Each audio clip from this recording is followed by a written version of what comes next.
Tonight on DC News Now at 10, remembering one of the most horrifying days in our nation's history.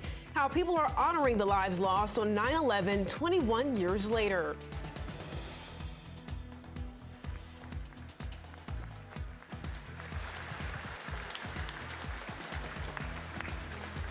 And a tearful day in Scotland as thousands line the streets to pay their respects to Britain's longest reigning monarch. Your News at 10 starts right now with meteorologist Scott Sumner. Well, Michaela, the heaviest of the rain is over with at this point in time. However, there are still some flood advisories in effect across the board. And we'll start off with the map and show you that, well, some counties there in green are highlighted there, are under a coastal flood advisory. This is also an area where not only did we see some heavy rain, but we also have to watch out with regards to time of high tides and some flooding at times of high tide due to rising water levels due to full moon or a full moon in effect. So Annapolis, for example, tomorrow 7:12 a.m. and 7:49 p.m. are the time of high tides there locally. In Lexington Park in St. Mary's County in Maryland on Monday at 3:54 in the morning, so an overnight time period, 4:19 p.m.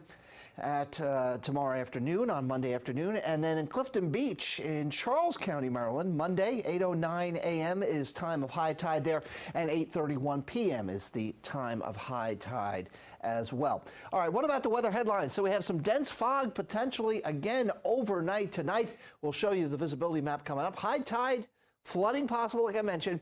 A weather alert day on Monday, busy, busy, busy. And then improving weather by Tuesday. We go very, very quiet with our weather, and I think you'll like what I have with that 7-day forecast coming up. All right, good evening, and thanks for joining us for DC News Now at 10. I'm Michaela Newton. We begin tonight as the nation remembers the horrors that gripped us 21 years ago, the September 11th terrorist attacks. President Biden joined military leaders at the Pentagon this morning for the annual remembrance service, and 184 people died when American Airlines Flight 77 slammed into the building. The crash killed 125 people who were in the Pentagon, plus everyone on board the flight that took off from Dulles International Airport. The president reminded guests that the nation will never forget what happened that day, but here's what he had to say. These memories help us heal, but they can also open up the hurt and take us back to that moment when the grief was so raw. You think of everything they could have done if they had lived and just had a little more time. The experience you missed together, the dreams they never got to fulfill. Colonel Canfield D. Boone, United States Army. And a bell accompanied the names of those killed in the Pentagon attack. Now, DC firefighters are among those who responded to the Pentagon, and their efforts have once again been recognized. Our Dave Laval joins us from Fire Department Engine 16 and Tower 3, the site of today's annual 9/11 service. Dave, what is it looking like there now? Michaela, things are pretty quiet at the station behind me, which is good considering how busy it was here earlier today. You know, no amount of training could have prepared the firefighters for what they experienced when they arrived at the Pentagon 21 years ago. They simply did their job. That's what firefighters do without question. Well, city leaders today made sure those efforts are never forgotten. The face of evil and terror impacted our lives and countless U.S. citizens. D.C. Mayor Muriel Bowser reflected on the terrorist attack on the Pentagon, but she also discussed how September 11th made the city stronger. We became more resilient, more watchful. We acquired a better understanding of the meaning of democracy and the meaning of freedom and our way of life. All 64 people on board American Airlines Flight 77 died when the jet that took off from Dulles International Airport slammed into the Pentagon. 125 people inside the building also perished. But D.C.'s annual 9/11 service did not just recall the past. It also reflected on the lessons learned from it, said the department's chief. We can never forget how important our partners are and the partnerships that we develop, not only across the agencies in the district government, but with our partners across the region. There's another lesson to be learned from the attack, said the president of the Firefighters Union. I can't underscore enough the effects that September 11th has had on the members of the first responder community as a whole. From our occupational diseases to our mental and physical health ailments that continue to plague our members. The National Fallen Firefighters Foundation says an additional 5,380 first responders and survivors of the attacks around the country have died due to exposure to toxic air and materials. That's nearly double the number of people who died on September 11th. I don't want the passage of time to dull our memories. D.C. Council member Mary Che has organized the 9/11 services. While she also looks to the future, Che also looks to the past. We need each and every one of us to pass on to the younger generation what actually happened and the performance of our brave fire and EMS. The day terrorists attacked America. 11 people from around D.C., including 3 children, perished in the Pentagon attack. Live in Northwest, Dave Laval, D.C. News Now. All right, Dave, thanks so much for that report. Now, over 2 decades since the 9/11 terrorist attacks in New York, Pennsylvania, and right here in D.C., our Katie Ree fills us in on how 9/11 is being remembered today in our own backyard. 110 flights of stairs, or 2,220 steps. No matter how you count it, 343 New York firefighters started that journey and never came back 21 years ago. At this moment, on September 11th, 2001, the South Tower of the World Trade Center in New York collapsed in 10 seconds, taking the first 2 firefighters to their tragic death. Please observe a moment of silence to remember the lives of those lost in the collapse of the South Tower.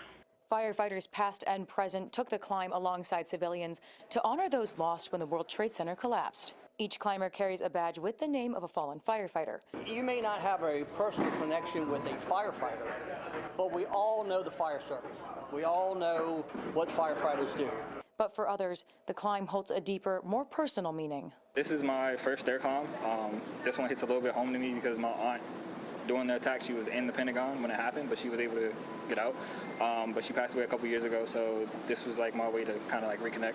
The National Fallen Firefighters Foundation organizes stair climbs all across the country. They support not only families of fallen firefighters, but the fire companies who are also grieving that loss. We also assist their families in rebuilding their lives after they have lost their firefighter. We have like the chief program, which is when a fire chief has a line of duty, he can reach out to another chief who's already been through that process, and they can help each other out.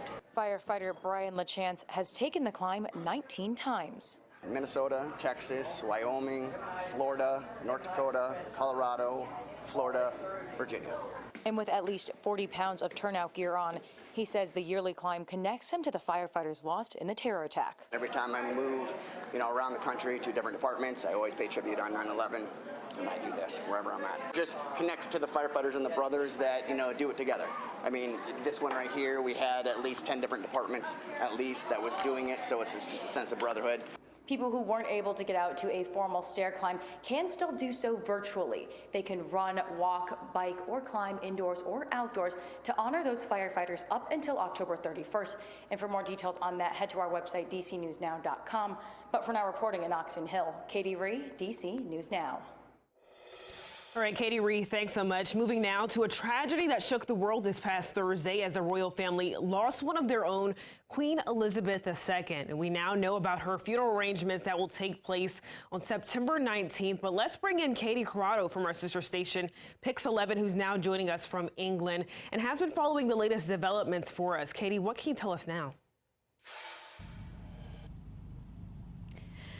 Michaela, good evening. So we are following the Queen's journey as she goes from Balmoral, where she left today, and makes her way into England. King Charles is calling it her last great journey. Today, it was 6 hours through the Scottish countryside as mourners line the streets to pay their respects.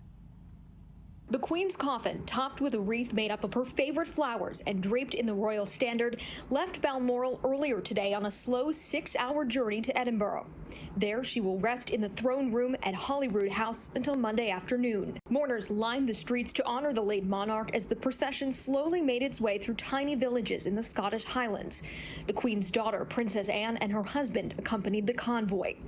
And while the Queen's procession made its way through the streets, Charles was officially proclaimed king with a fanfare of trumpets in Scotland, Wales, and Northern Ireland. God save the king!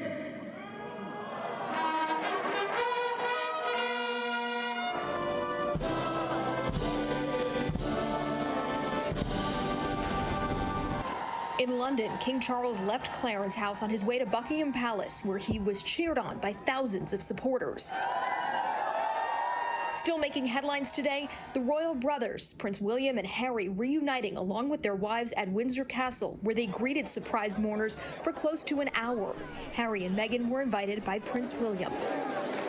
And thousands of mourners also waited to pay their respects as the Queen's coffin arrived at the Palace of Holyrood House, the first stop on her journey to her final resting place.